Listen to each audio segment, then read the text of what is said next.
Bonjour à tous, je vous retrouve pour ce dernier épisode de l'année en présence de Sarah, sophrologue et praticienne en hypnose transpersonnelle. Sarah nous raconte son parcours et ce qui l'a poussée vers cette belle reconversion professionnelle. Un grand merci à elle pour ce beau partage et cette belle énergie. Je vous souhaite à tous une bonne écoute et de très belles fêtes de fin d'année.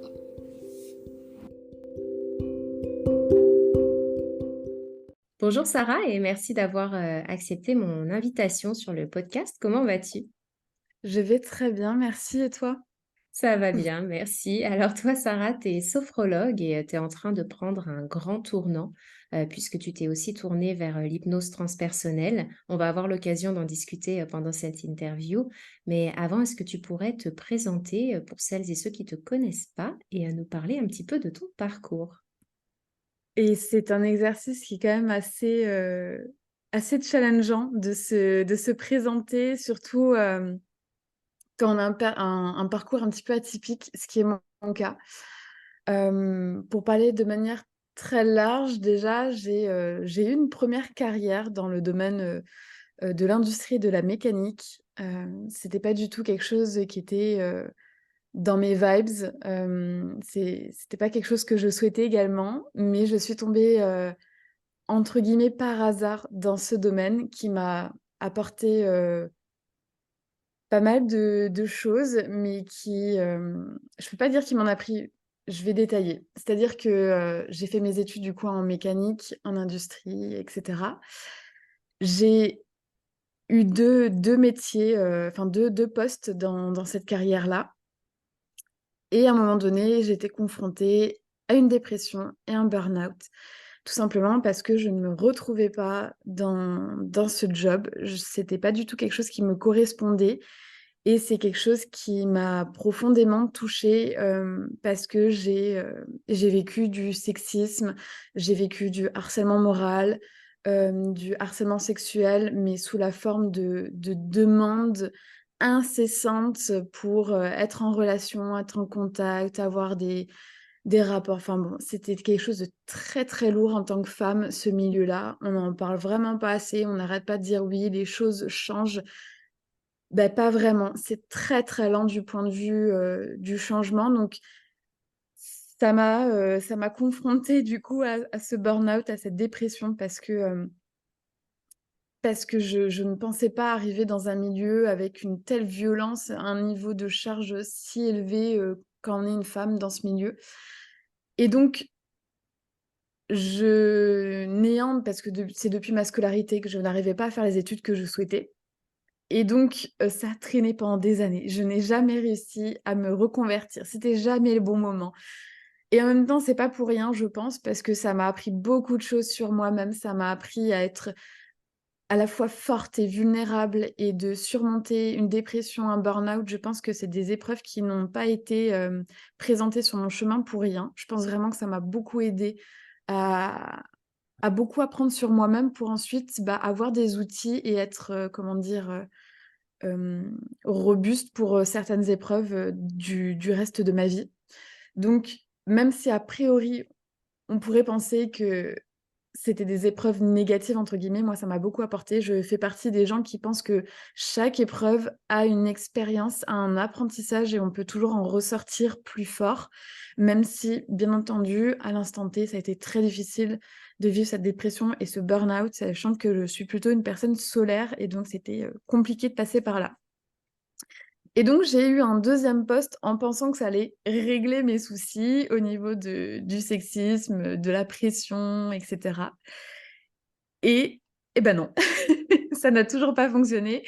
J'étais dans cette deuxième entreprise et je me suis dit: «Beh, c'est toujours pas ma place». Mais là, au moins, c'était une certitude et c'est surtout, finalement, à ce moment-là que j'ai réussi à faire ma reconversion. Donc ça y est, c'était mon moment de gloire. J'ai l'impression qu'on avait enfin, ouvert les portes, de ce qui m'attendait et c'est comme si tout était tellement calculé au niveau de ta vie, de ta destinée. C'est assez fou parce que, du coup, ouais, j'ai vraiment senti à ce moment-là: «Ça y est, c'est mon moment». Mais dans tout mon corps, dans toutes mes cellules, je me suis dit: «Ça y est, go, go, go, là j'y vais et c'est mon moment, c'est mon moment de gloire» entre guillemets. Et donc, j'ai pu faire ma reconversion. Donc, j'ai quitté mon travail, j'ai quitté l'industrie mécanique et j'ai pu faire ma reconversion. Donc, déjà, première étape, ça a été une formation en sophrologie. S'en est suivi une formation en hypnose transpersonnelle. J'ai également fait une formation en psychologie. Et là, je démarre 2 nouvelles formations. Donc, ça y est, je suis sur mon tremplin pour kiffer ma vie, kiffer mon métier. Et c'est vraiment devenu une vocation, quoi. D'accord, super Sarah, merci. C'est super C'était un peu long. intéressant. Non, non, c'est super intéressant de comprendre le parcours des personnes et aussi de voir un peu ce qui nous pousse à aller vers ce qui nous correspond le mieux. Ouais. Oui, alors, déjà, faut comprendre un petit peu la dynamique de la sophrologie. La Mhm. sophrologie, c'est une approche qui va permettre d'améliorer, son quotidien ou de préparer un événement. Enfin, voilà, il y a plusieurs thématiques au niveau de la sophrologie dans lesquelles on peut aider. C'est très vaste. On peut vraiment aider énormément de profils, que ce soit, enfants, adolescents, adultes, voire seniors. Donc déjà, on peut toucher, tout le panel de la population. On peut accompagner, que ce soit pour le quotidien, pour la préparation d'événements, mais aussi, tout ce qui est, suivi médical. On peut accompagner les gens pour, accepter les traitements, accepter la maladie. Et donc, ce qu'il faut comprendre, c'est que la sophrologie, c'est une approche déjà, parallèle à la médecine traditionnelle, même si elle est de plus en plus acceptée par le corps médical. Mais c'est, un accompagnement qui va agir, sur là, maintenant, dans l'immédiat, comment je peux aller mieux? C'est-à-dire que généralement, quand on veut aller, améliorer ou comprendre des choses en profondeur, on va plutôt s'orienter vers de la psychothérapie, donc aller voir un psychologue, un psychiatre. Mais si on a besoin, on va dire, d'une solution rapide, efficace, quasi immédiate, on va s'orienter vers la sophrologie parce que c'est une approche qui est très douce. C'est presque on va dire que les changements, ils sont presque imperceptibles dans le quotidien parce que c'est tellement doux qu'on se dit: «Non, ça va pas m'apporter grand-chose». Mais en fait, si on pratique les exercices, si on fait les séances toutes les semaines, on voit que petit à petit, on fait petit pas après petit pas et au bout d'1 mois, au bout de 2 mois, on a des changements fulgurants. D'accord, donc c'est vraiment en pratiquant aussi un petit peu d'avoir un certain rythme, j'imagine. Ouais. Oui, en fait, bon, ça dépend comment qu'on voit la sophrologie. Moi, je sais que déjà, j'ai connecté à ça parce que je me suis beaucoup reconnue finalement dans la sophrologie, même si je la pratique moins aujourd'hui, mais on y reviendra plus tard. C'est des outils que finalement j'avais ancrés dans mon quotidien sans même savoir que c'était de la sophrologie. C'est presque une manière de penser, une attitude, une manière de voir les choses et c'est des petits exercices qu'on va pouvoir parfaitement adapter dans son quotidien. C'est le rôle aussi du sophrologue de se dire: «OK, face à moi, j'ai une personne qui vit de cette manière. Comment elle va pouvoir adapter les exercices à son quotidien pour que ce soit justement quelque chose qui se mette en place, pardon, de manière très fluide dans son quotidien». D'accord, donc en fait, si je comprends bien aussi, dépendamment de chaque personne, tu vas adapter les exercices, tu vas leur proposer vraiment des choses qui sont différentes et qui s'adaptent à la problématique de la personne et aussi peut-être à son quotidien ou à sa routine, j'imagine, parce que c'est peut-être pas tout le monde qui trouve soit le temps ou aussi la motivation des fois de se dire, bah, ok, j'ai mes exercices, il faut que je le fasse tout seul. Parfois, ils vont préférer aller voir une sophrologue et puis après attendre jusqu'à la prochaine consultation. Donc, en fait, toi, tu essayes vraiment d'adapter à chaque personne pour que ce soit aussi facile de le mettre en place dans le quotidien, c'est ça? C'est ça, parce que, de toute façon, maintenant, avec internet, on a accès à beaucoup d'informations. Mhm. Donc c'est évident pour moi que les personnes ont accès à des exercices de ce qu'on appelle la relaxation dynamique en sophrologie. C'est des exercices qu'on va pratiquer en séance. La plupart des exercices sont disponibles sur internet. Il y a aucun souci, sauf que les exercices qui sont disponibles sur internet, c'est des exercices qui sont généraux. Ils ne sont pas adaptés précisément à votre cas, à votre problématique et à votre routine quotidienne. Ça, c'est important de le prendre en considération parce que c'est pareil pour tout. C'est-à-dire que vous allez pouvoir trouver l'information qui, a priori, va vous aider de manière gratuite sur internet. Mais si vous voulez quelque chose qui soit personnalisé pour vous, sur mesure pour vous et surtout que vous allez réussir à mettre très facilement en pratique dans votre quotidien, allez voir un professionnel. Le professionnel, c'est son boulot. Il est là pour vous dire: «OK, moi j'ai tant et tant d'exercices que je vais te présenter au fur et à mesure des séances. On va les voir de manière générale en séance, mais également personnalisée». C'est-à-dire que, moi je propose toujours les exercices déjà je vais expliquer le contexte un peu général.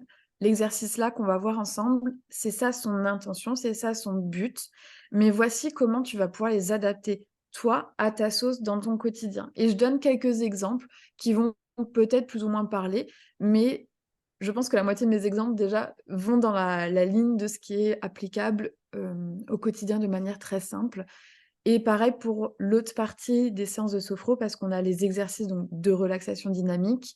Ce sont des exercices qui sont beaucoup basés sur la respiration et un petit peu visualiser certaines choses durant ces exercices et il y a la partie sophronisation. La partie sophronisation, c'est pour un petit peu simplifier ce terme, c'est finalement une méditation guidée qui va être proposée par le sophrologue en fin de séance pour juste détendre l'esprit, détendre le corps et permettre finalement à ton conscient, ton inconscient, ton mental et ton âme de réceptionner les messages pour justement, commencer à booster le mental, et aller vers, l'objectif qui est demandé par le client.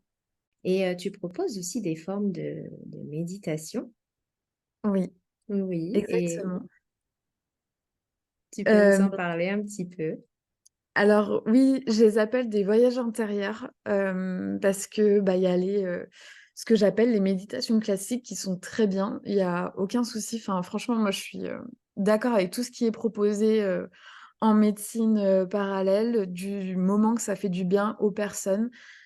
Il y a des personnes pour qui ça va très bien convenir. Moi après, c'est vrai qu'entre la sophro, l'hypnose, Mmh. j'ai envie d'aller creuser certaines choses et surtout vu que j'ai un imaginaire qui des fois peut être débordant, j'aime créer des environnements, des voyages intérieurs où je vais amener la personne dans une thématique. Donc, actuellement, j'ai, 2 méditations voyage intérieur, donc une sur l'Atlantide, une également sur, l'Égypte antique. Donc, j'ai eu des très, très beaux retours à ce sujet. Parce que c'est vrai que généralement, on se dit: «Ouais, une méditation, je voudrais que ça dure, 5 minutes». Enfin, faut vraiment que ça soit très court pour que je puisse le caler dans mon emploi du temps, tu sais, moi, j'ai une vie très chargée. On a tous une vie très chargée et du coup, c'est vrai que c'est toujours, on a l'impression que 5 minutes, c'est difficile à trouver. J'ai pris le pari de proposer des méditations plutôt sur 10 minutes et en fait, les personnes me disent à chaque fois: «J'aurais aimé que ça dure plus longtemps». Donc j'ai envie de dire pari réussi. Et du coup, là, ce que je fais cette année, j'ai proposé un calendrier de l'avent qui est, totalement gratuit que je mets à disposition sur YouTube.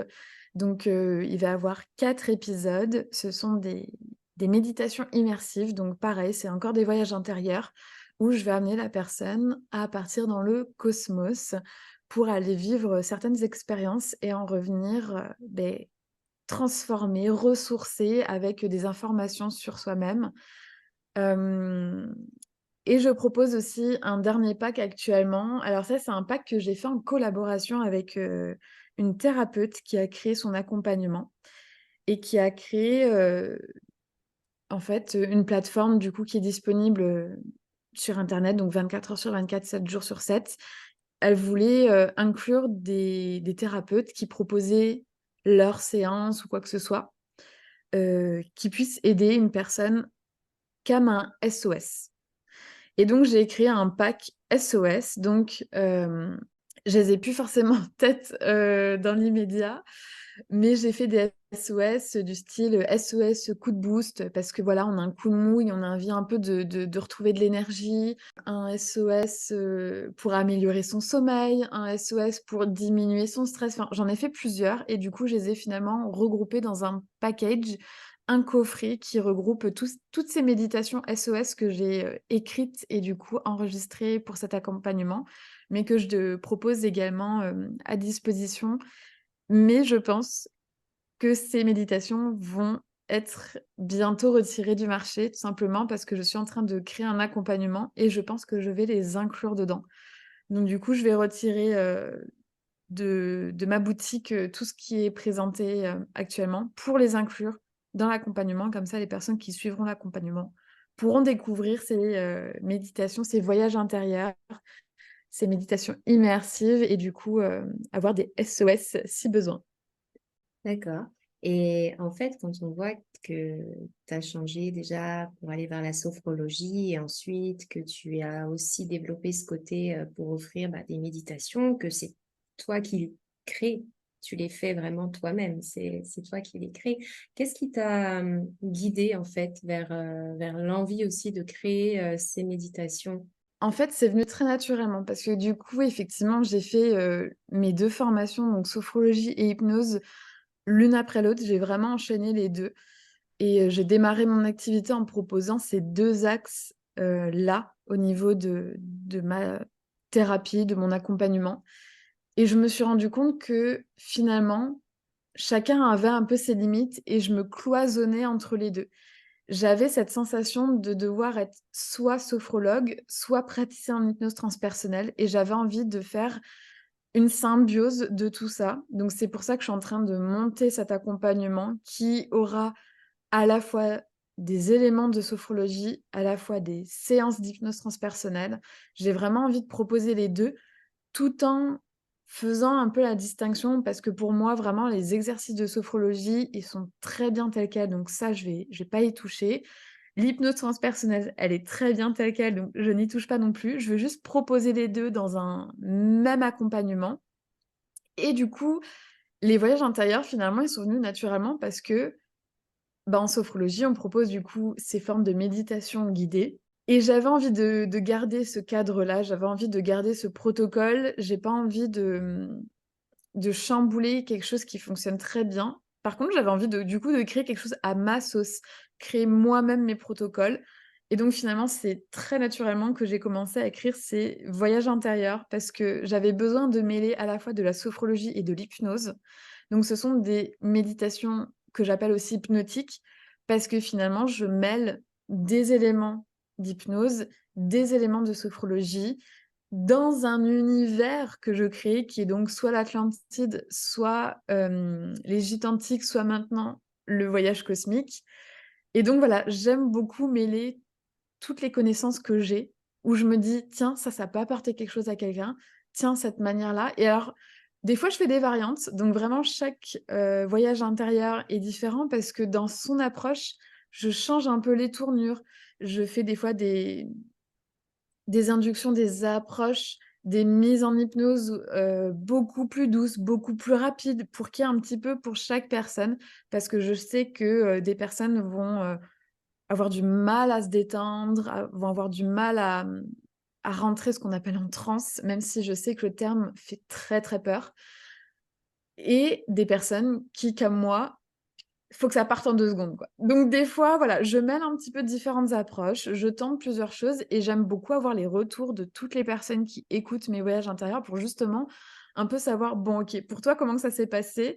Est-ce que c'était trop rapide, trop lent? Est-ce que la durée globale était trop rapide, trop lente?» et du coup, j'aime bien avoir beaucoup de retours pour essayer, au fur et à mesure des voyages intérieurs que je crée, pouvoir proposer différentes choses, quoi. Quand tu parles de ces voyages intérieurs, par exemple, celui que tu proposes pour l'Atlantide ou celui que tu proposes pour l'Égypte ancienne, en t'écoutant parler, ça me fait vraiment penser à, comme dans la vie, quand on a besoin de quelque chose ou de se ressourcer, on va aller à un endroit où on se sent bien. Et toi, en fait, tu crées ces endroits-là pour les personnes et ce sont ces personnes qui vont, en fonction de leurs préférences ou de ce qui va les attirer, aller soit vers l'un ou vers l'autre, ou peut-être même faire les deux aussi, pourquoi pas. C'est ça, parce que, finalement, chaque voyage intérieur déjà a son univers et a finalement son but. Alors je sans trop en révéler par rapport au contenu, Mm. parce que j'aime bien garder quand même l'univers un peu magique où on sait pas dans quoi on s'embarque, parce que des fois c'est ça qui révèle parce que c'est surprenant. Des fois on se dit: «Ah ouais, je m'attendais pas à ça» et ça à chaque écoute, ça va débloquer d'autres choses, donc c'est ça qui est génial. Hem, déjà l'Atlantide, ça a été ma 1re création. Donc il y a une belle approche qui tend vers l'hypnose transpersonnelle au niveau de la détente. Ce qu'on appelle l'induction, c'est du coup le démarrage, voilà. Pour utiliser des termes un peu simples, sans trop en dire, c'est le démarrage pour détendre les personnes. C'est des éléments sécurisants qu'on va inclure parce que je sais que l'Atlantide, on va aller sous l'eau. Je sais que ça peut faire peur à certaines personnes, ce lâcher prise, de plonger. Même moi, hein, j'ai peur quand je me baigne à la mer. J'ai peur parce que je vois pas les fonds marins et du coup, je ne sais pas ce qu'il y a sous mes pieds. Ça me fait peur. Donc du coup, c'était important pour moi de sécuriser les personnes. Donc du coup, j'utilise voilà des éléments sécurisants que j'utilise en hypnose transpersonnelle pour vraiment protéger, créer un cocon de sécurité pour les personnes qui vont écouter cette méditation. Et donc, on va voyager dans les profondeurs des fonds marins et c'est très beau. Les retours que j'ai sont incroyables parce que, encore une fois, chacun voit les choses à sa façon.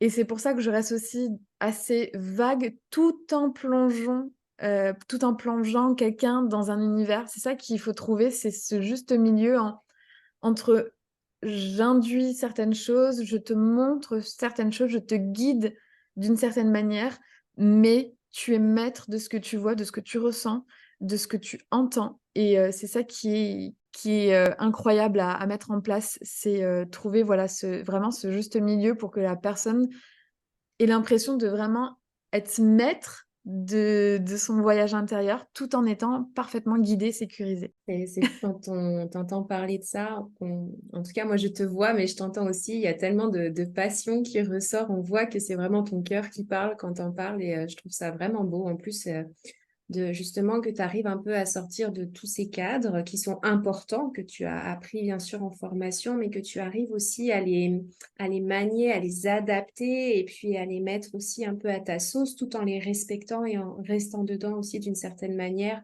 aussi pour que ce soit sécuritaire pour les autres. Et je trouve ça vraiment magnifique. Merci. Sarah, je vais te demander aussi, alors toi, quand tu pratiques la sophrologie, par exemple, ou même l'hypnose, comment tu fais pour... est-ce qu'il y a des petits rituels que tu mets en place? Est-ce qu'il y a des moyens de se protéger ou des conseils que tu peux donner qui peuvent être pour d'autres thérapeutes ou même des personnes à qui ça pourrait servir? Euh, Bah justement, je vais différencier déjà dans un premier temps les deux approches parce que, à mon sens, mais ça c'est mon vécu, c'est vraiment mon expérience subjective. Donc je vais parler en mon nom et après ça peut différencier forcément de chaque thérapeute. Mais je trouve que la sophrologie est beaucoup plus terre à terre. On est beaucoup plus dans le concret. Tandis que l'hypnose transpersonnelle, là, on va plus être dans le spirituel, dans tout ce qui va être subtil. Et donc, en termes de protection énergétique, je vais avoir, comment dire, deux approches différentes entre une séance de sophrologie qui, pour moi, il n'y a aucun problème, je peux y aller comme ça, et une séance d'hypnose transpersonnelle où je vais me protéger, je vais protéger mon client, ma cliente, je vais créer un environnement sécurisant. Non pas que la sophrologie n'en a pas besoin, c'est juste que je pense que la sophrologie, rien que de par mon attitude, de par ce que je vais dire à la personne, ça va déjà sécuriser. Il y a pas de souci. Je pense aussi que pour moi, tout ce qui est justement sécurité énergétique, ça prend source dans ses énergies personnelles. Je sens, alors après, chaque jour est différent. Je pourrais avoir des énergies qui sont différentes, qui vont fluctuer d'un jour à l'autre. Mais de manière assez générale, j'ai la sensation d'avoir des vibrations et des énergies assez hautes, ce qui fait que, à titre personnel, je trouve que ça va au niveau de la protection. Donc, au niveau de l'hypnose, vu qu'on est plus dans le spirituel, c'est vrai qu'il y aura pas mal de choses un petit peu à mettre en place. Alors, ça dépend de comment je vais ressentir, on va dire, les énergies, les vibrations à l'instant T. Des fois, je vais vouloir ou ressentir le besoin d'allumer une bougie, d'allumer un encens, euh, des fois réciter soit une sorte de prière ou plutôt des mantras. Des fois, ça peut être aussi, très utile. J'aime bien aussi avoir, une pensée et une intention pour ma cliente en disant, je demande à être protégée, par mes guides, mais également je demande à ce que ma cliente soit protégée par ses guides ou par mes guides si besoin et inversement, qu'on soit toutes les 2 protégées, par des énergies, par nos guides. Forcément, je passe, par la bulle de protection. Alors ça, c'est quelque chose, maintenant on en parle de plus en plus, je pense que voilà, si, vous vous intéressez à la spiritualité, pardon, vous avez entendu parler de la bulle de protection. Alors c'est une très chouette visualisation finalement pour, se protéger. C'est quelque chose qu'on utilise, en hypnose, très, très facilement et je trouve que c'est un très bel outil. Alors, je le propose directement au cours de la séance, quand on est en train de faire justement l'induction. Il y a cette bulle de protection pour ma cliente, mais moi-même, je vais, réaliser ma bulle de protection avant la séance. Donc avant que je lance, le visio parce que je travaille beaucoup en visio. Donc je me mets dans ma bulle de protection. C'est vrai qu'au niveau de l'hypnose transpersonnelle, pour ce côté plus spirituel, énergie, où on ne sait pas à quoi on va affaire, parce que c'est surtout ça. C'est-à-dire que comme je disais, je distingue vraiment la sophrologie et l'hypnose transpersonnelle parce que la sophrologie, c'est quelque chose, comme je disais, qui est très terre à terre. C'est-à-dire que la personne va venir, Hem, j'ai envie de lâcher prise. Bon, on est dans quelque chose de très concret, donc il y a pas à aller, s'imaginer des énergies qui vont venir, nous impacter et cetera. Donc c'est pour ça que la sophro vraiment, moi, il y a aucun souci, je fais ma séance, nickel. Et du coup, en hypnose transpersonnelle, c'est vrai qu'avant chaque séance, je ne sais pas où va m'amener ma cliente. Je ne sais pas ce qu'elle va voir, ce qu'elle va découvrir et c'est pour ça que l'hypnose transpersonnelle, à chaque fois, je dis: «On ne sait pas. On ne sait pas ce qui va arriver, il faut être ouvert à tout» et c'est pour ça que c'est important, à mon sens, d'aller voir un praticien, un professionnel de l'hypnose transpersonnelle qui a une ouverture d'esprit très grande. Parce que faut accueillir tout le monde, faut savoir accueillir tout le monde et surtout, faut, être maître de ce qui va arriver, tout en étant aussi en posture, d'apprenti. Ça, c'est quelque chose que j'aime énormément quand je fais des séances d'hypnose transpersonnelle, c'est que je suis à la fois, maître et apprenti. C'est-à-dire que je guide la séance, je suis maître de ce qui se passe, je sais accueillir, je sais recevoir, mais je suis apprenti parce que je découvre en même temps que ma cliente et c'est ça qui est juste mais tellement passionnant. Et donc, c'est pour ça qu'il faut aussi beaucoup plus se protéger parce qu'on ne sait pas sur qui on va tomber, sur quoi on va tomber. Et donc c'est pour ça que c'est important pour moi de vraiment renforcer la protection, quand je fais les séances, d'hypnose transpersonnelle. Voilà. Ok, c'est clair. Merci Sarah. Euh, Cette année 2023, elle a Mmh. marqué pas mal de monde. Ça a été une période un peu de chamboulement pour tout le monde, en tout cas pour une grande partie d'entre nous. Toi, comment tu l'as vécu? Ça a été, je pense, une année très challengeante, et encore je pense que j'ai eu tellement de chance d'avoir justement été très bien équipée, très bien outillée pour surmonter tout ce que j'ai eu à surmonter. J'ai quand même appris que j'avais un cancer, que j'ai vécu 2 opérations pour vaincre ce cancer. Je Mmh. suis, actuellement en suivi, post-opératoire, post-cancer. Mais, déjà, il a fallu dès le démarrage de 2023 que je surmonte cette épreuve. Je pensais pas me lancer dans 2023 dans ces conditions. Ça a été, très brutal. J'ai, mon papa a eu un très, très grave souci de santé. Ça aussi, ça m'a, beaucoup affectée, surtout que c'est survenu, 1 semaine après le décès de mon papy. Donc en fait, lui a perdu son papa, ce qui lui a causé ce gros souci de santé. Donc en fait, j'ai vraiment enchaîné, moi, mes opérations pour cancer. 2 mois plus tard, littéralement, j'apprends, le décès de mon papy. 1 semaine après, c'est mon père qui est à l'hôpital. Donc en fait, j'ai eu coup sur coup, sur coup, sur coup. Ensuite, bon, il y a eu, des désagréments au niveau de notre ancien appartement. On a eu beaucoup, beaucoup de problèmes, donc c'était très difficile en termes d'énergie justement à gérer tout ça.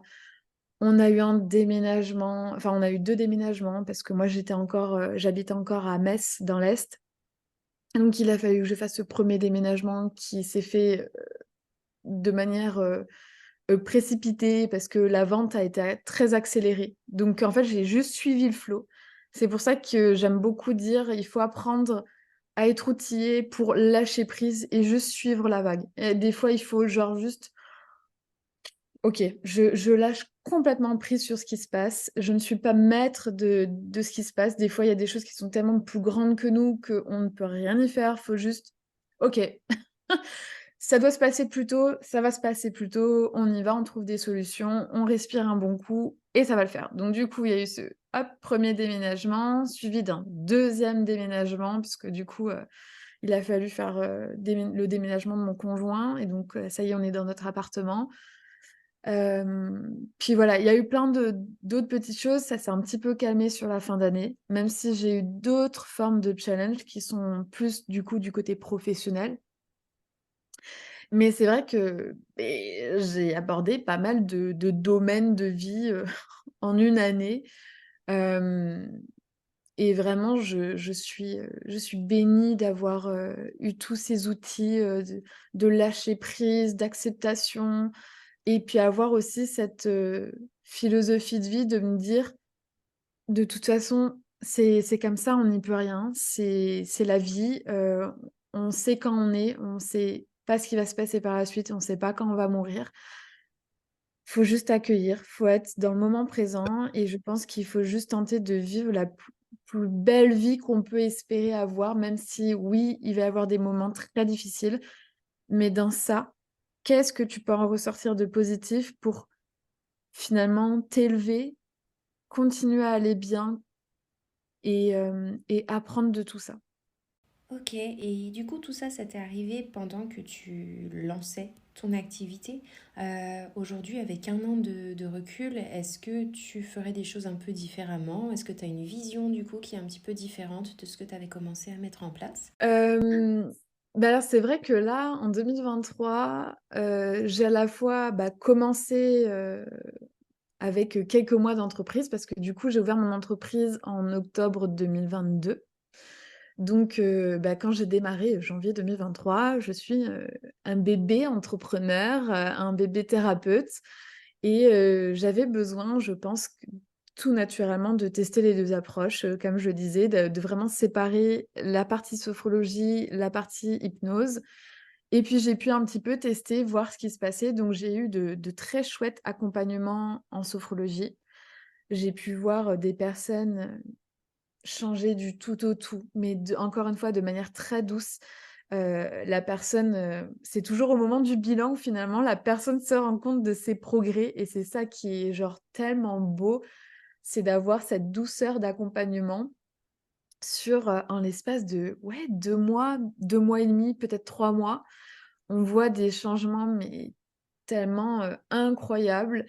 Donc c'est vrai que j'ai pu, constater finalement, la magie de la sophrologie. J'aime vraiment utiliser le mot magie parce que pour moi c'est tellement beau, on a l'impression que c'est tellement au-delà de ce qu'on fait.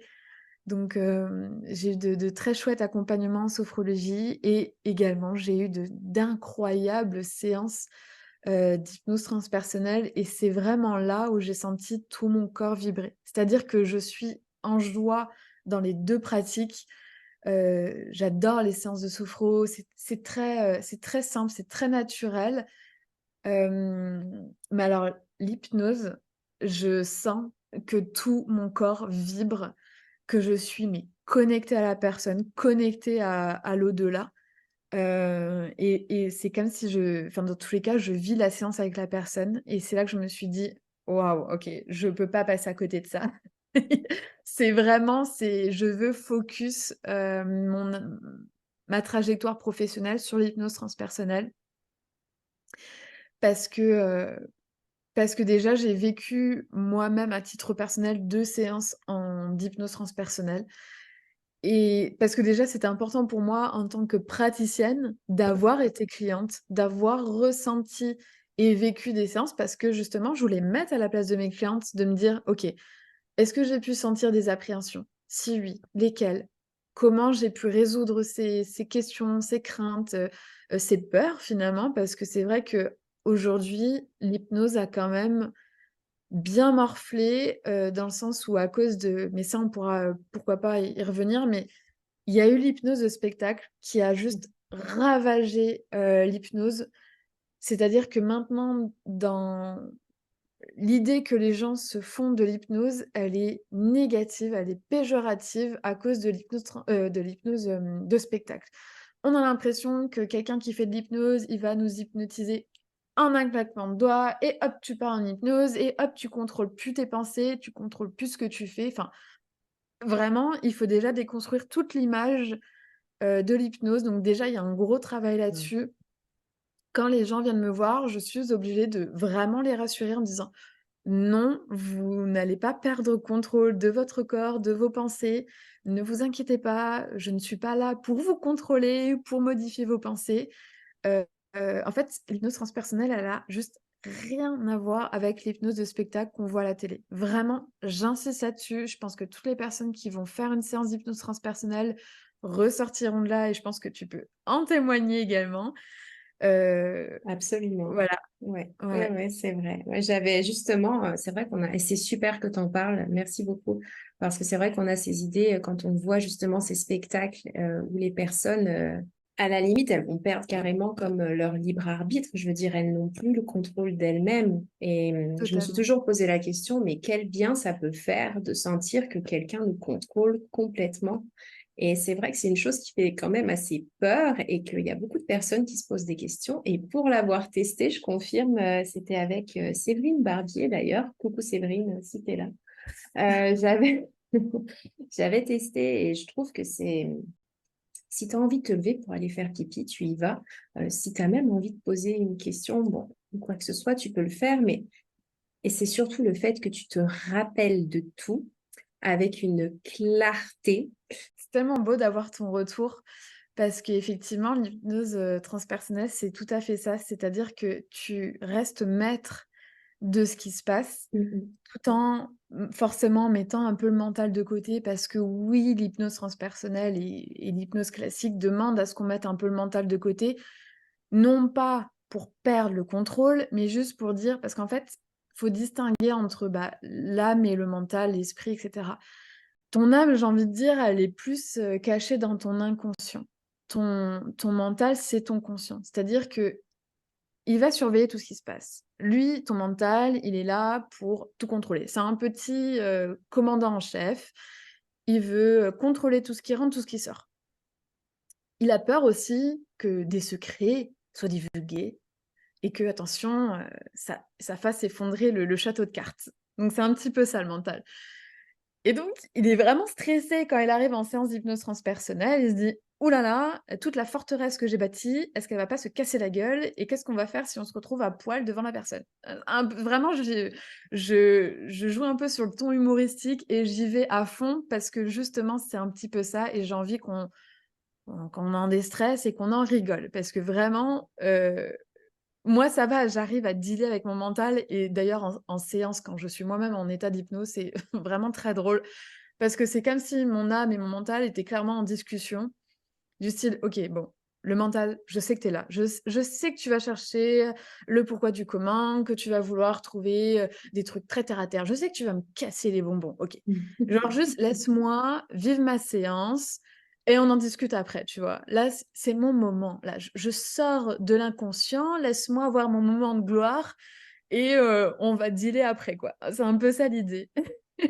Et c'est vraiment comme ça que j'essaie de rassurer les personnes qui viennent me voir en disant: «C'est OK que votre mental il soit là, c'est OK que vous ayez peur, c'est OK que votre mental essaie de vous protéger parce qu'on l'a nourri de cette hypnose de spectacle qui peut faire froid dans le dos». Effectivement, moi je comprends mes clients, je me dis: mais moi, je me mets à votre place. C'est sûr que si à un moment donné, j'arrive dans une pièce avec quelqu'un et qu'en un claquement de doigts, je perds tout contrôle, je sais plus qui je suis, je sais plus comment je m'appelle, on me retourne le cerveau, on contrôle même mes gestes, mes pensées et mes... Enfin, non, non, non, non, non. Donc vraiment, on se rassure par rapport à ça. En hypnose transpersonnelle, je ne suis pas là pour faire de vous un pantin. M Je suis très bien dans mes pensées, je suis très bien avec mon ego, je suis pas là pour être maître du monde. Je suis là pour accompagner les gens à trouver des réponses et aussi faire un très beau voyage et c'est ça qui est Mmh. incroyable avec l'hypnose transpersonnelle, c'est on peut pas retrouver ça ailleurs. Pourquoi? Parce que, si jamais vous souhaitez avoir, des informations sur votre passé, votre présent, votre futur, oui, vous pouvez aller voir une médium, bien entendu. C'est sympa. Ça reste une expérience qui est très sympa à vivre, même si, de moi-même, je ne l'ai pas fait parce que j'en ressens pas le besoin, mais je peux comprendre que des personnes aient un attrait par rapport à ce genre de service, il y a aucun souci. Par contre, l'hypnose transpersonnelle, vous pouvez pleinement vivre et ressentir la séance. Vous allez pas juste aller voir quelqu'un qui va juste vous dire: «OK, vous avez été ça, vous êtes ça et vous serez ça». En hypnose transpersonnelle, vous ressentez, vous entendez, vous voyez des choses et ça, c'est incroyable. C'est ça, c'est pour ça que c'est indescriptible. C'est pour ça aussi que c'est difficile pour moi de parler des séances de mes clientes et cetera parce que chacun va vivre la séance à sa façon, avec ses ressentis et surtout chaque séance va être complètement différente, même si c'est la même personne, elle va faire une séance tous les jours, ça sera complètement différent. Parce que notre notre âme qui va guider la séance finalement, notre, moi supérieur, notre conscience supérieure, on l'appelle comme on veut, mais c'est cette part de nous qui est connectée à l'au-delà, au plan subtil, qui est connectée finalement à tout, qui a connaissance de tout.